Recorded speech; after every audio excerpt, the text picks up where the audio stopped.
Surprise म्हणजे माझ्याबरोबर आज आहे एक अभिनेता, तुमच्या सर्वांचा आवडता अभिनेता सौरभ गोखले. सौरभ, नमस्कार. आज तू पुण्यामध्ये आहेस आणि सरप्राईज आहे सगळ्यांना. हो, पुण्यात गणेशोत्सव मी कधीही चुकवत नाही.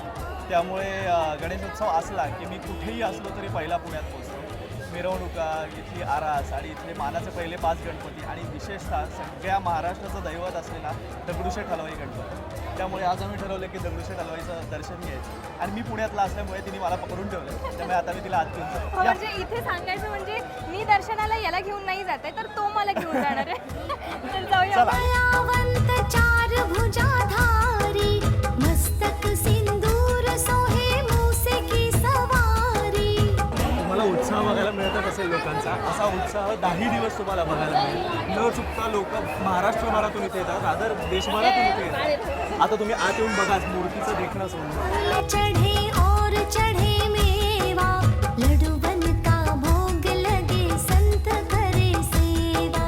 जय गणेश जय गणेश जय गणेश देवा माता जाती पार्वती पिता महादेवा.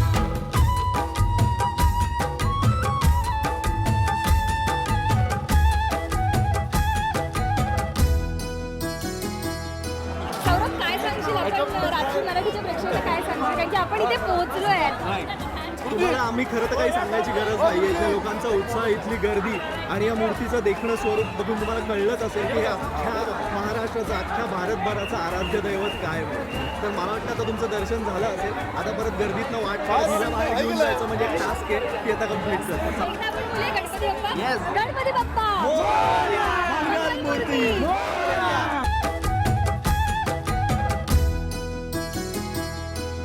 आता आपण आलेलो आहोत दगडूशेठ हलवाई या गणपती बाप्पांकडे.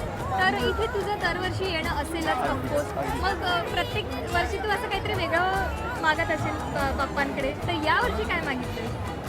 मी दरवर्षी वेगळं मागतो असं काही नाही, पण सगळ्यांसाठी सुख समृद्धी आणि शांती हे जे लोकांना सगळ्यात जास्त महत्त्वाचं असतं त्या गोष्टी मी मागतो. पण यावर्षी मी अजून एक गोष्ट आवर्जून लोकांना इथे मागितली, ती म्हणजे आजकाल सध्या आपल्या इथे स्त्रियांबद्दल खूप वाईट साईट गोष्टी घडत आहेत, त्या लवकरात लवकर थांबाव्यात आणि लोकांना चांगली बुद्धी मिळावी ही खरोखर मनोमन प्रार्थना मी इथे करतो. माता जाती पार्वती